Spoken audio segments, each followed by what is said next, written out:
possibile intervenire, prego le forze dell'ordine di far uscire le persone che parlano.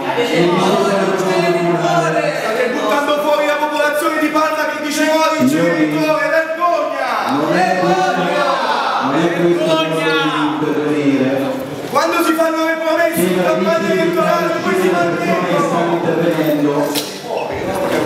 Forze dei vigili, vi prego di far intervenire. Scusi Presidente, non solo chi sta intervenendo, ma chi espone cartelli è vietato.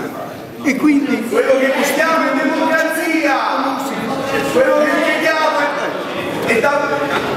Quello che chiediamo è dire che una volta che si fanno le promesse poi si mantengono, anche a fuori, anche a chi ha detto per anni no all'inceneritore. Non si partecipa a IREN, si abbandona IREN e si ripubblicizzano i servizi.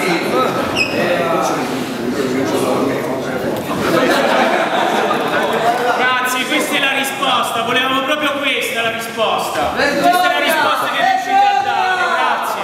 Vi ringraziamo delle vostre false promesse elettorali. Adesso che siete seduti sopra quella poltrona, riscaldatela, grazie. Grazie, grazie.